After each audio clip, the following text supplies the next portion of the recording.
Hi lovelies, I'm Ariel and this is Maven Unmasked and welcome to your weekly reading for March 12th, March 13th through March 19th of 2017. I hope you all are having a lovely March thus far. Thank you to everyone who came to my Building Energetic Boundaries Spiritual Protection Workshop.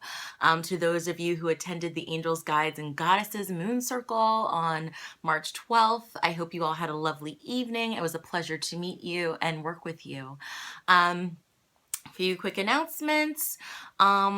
My Manifesting 101 ebook is now available at the new low price of $2.22 to make it easier for you all to grab.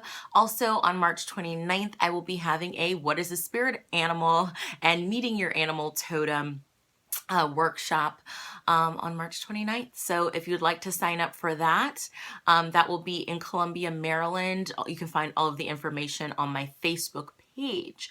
To those of you online who missed my Building Energetic Boundaries or who will miss some of my other events and workshops, I may be offering them online soon, so stay tuned for that as well. I'll be sure to let you know in the future when I do begin to do that.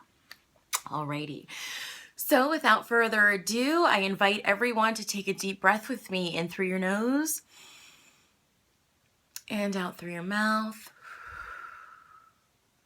And one more time, in through your nose and out through your mouth.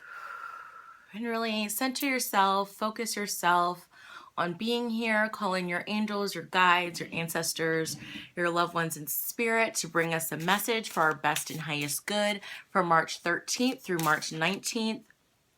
Okay, there they go, of 2017. What do we need to know? What do we need to do? What do we need to work on?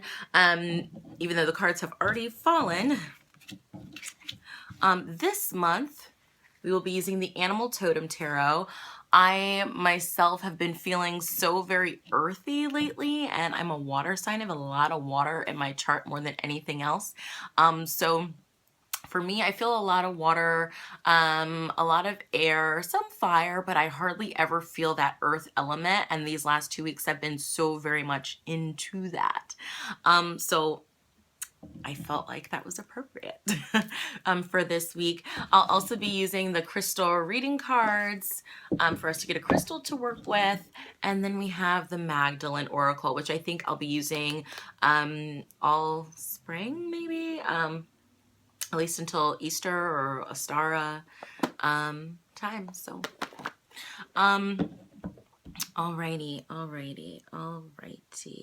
Let's see. And I think this week I'm gonna pull the crystal reading card now. And there it goes. Okay. And let's get the Magdalene Oracle card too.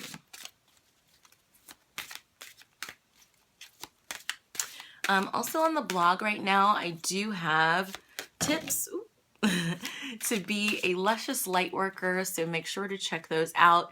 Your spring 2017 tarot scopes will come out on March 20th, so be sure to check out the mavenunmasked.com website to figure out what energy you'll be working with all spring of 2017.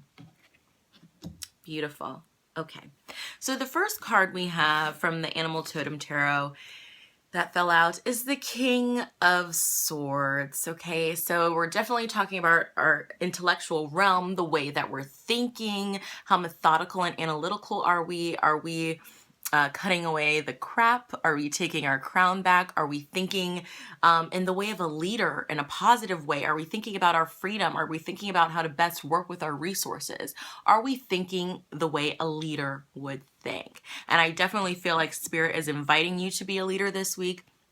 Definitely inviting you to take your crown back and put it on your head, to take more of that leadership role, and really think about what comes with that. So putting on your leader thinking cap and looking at the situation from those eyes, reanalyzing and figuring out the situation from those eyes, especially since we are just coming off of the full moon in Virgo, which was Sunday the 12th.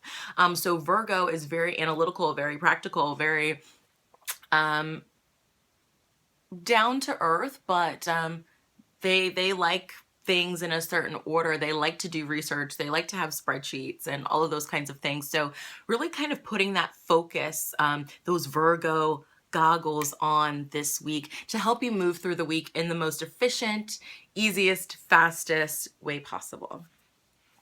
The next card that fell out for us is the Star. Okay.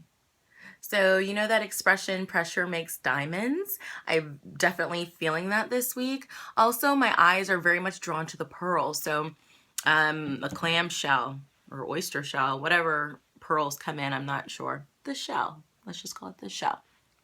The sand gets in the shell, and you know the clam is like pressing down on that, and over time the sediment and the sand, it becomes a beautiful pearl. So even though things may be a little bit rough around the edges right now, we're using that King of Swords focused, methodical, planned energy.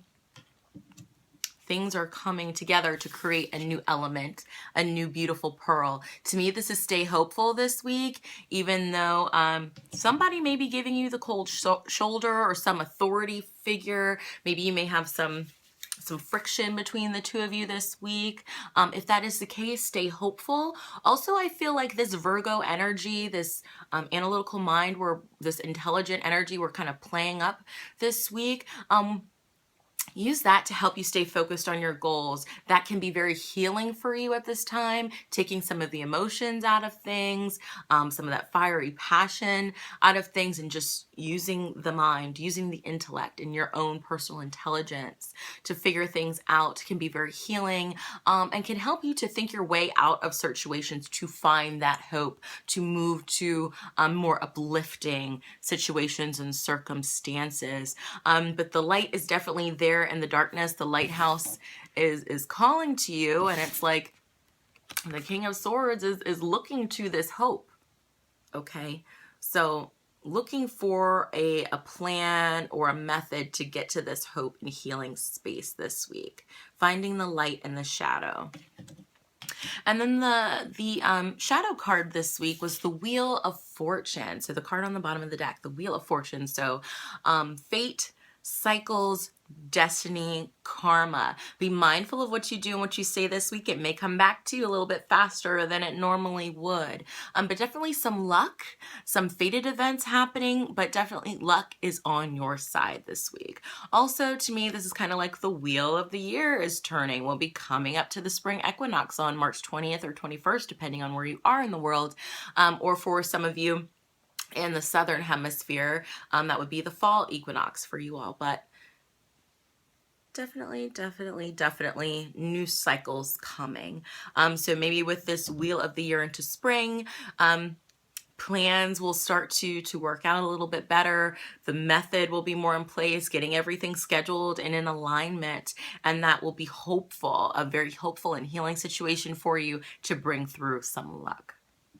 Okay, so the crystal healing card we got this week, the crystal reading card, is Rose Quartz, Inner Child. I feel like the last 3 videos have been like, Rose Quartz. So here it is again, people. I'm surprised it wasn't more of an earthy stone, and that this reading doesn't feel as earthy as I thought it would be with all of the earth energy I've been feeling.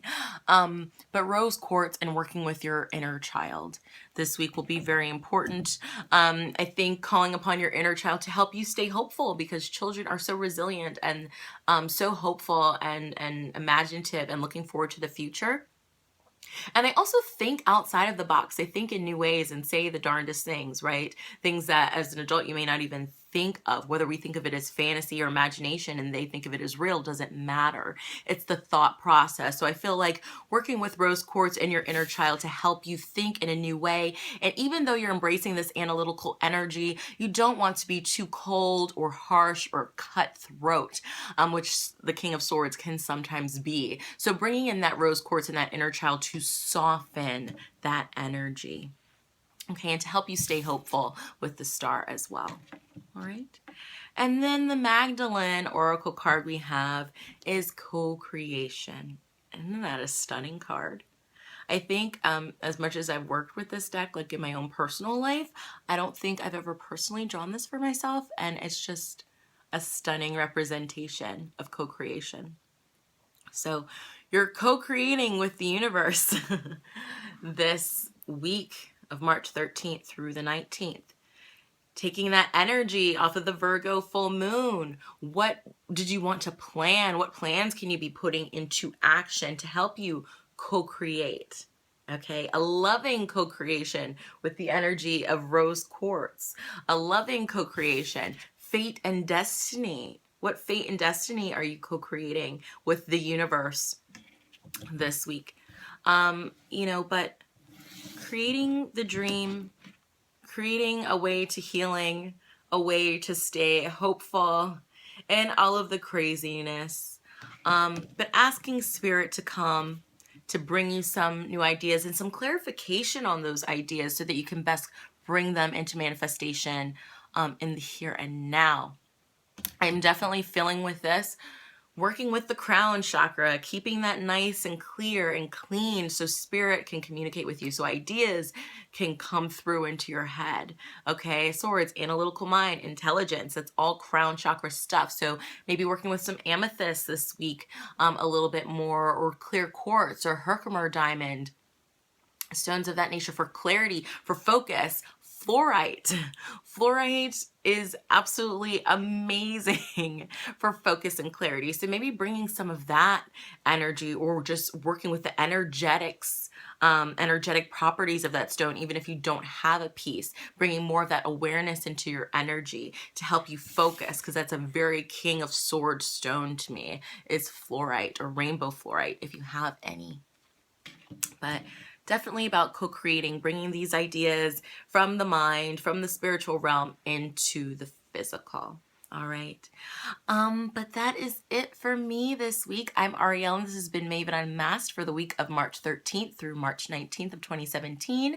If you'd like to book a reading with me, you can do so via my website, which is mavenunmasked.com. Click on the Book a Reading tab, or you can also do that through my Etsy shop if that is your preferred platform. For those of you in the DMV area, I look forward to seeing you and doing more workshops with you and meets and greets and all of those kinds of things. And to everyone else, thank you so much for your continued support. I hope to be offering some of the local offerings I'm doing online with you very soon. But have a great one, lovelies. Bye.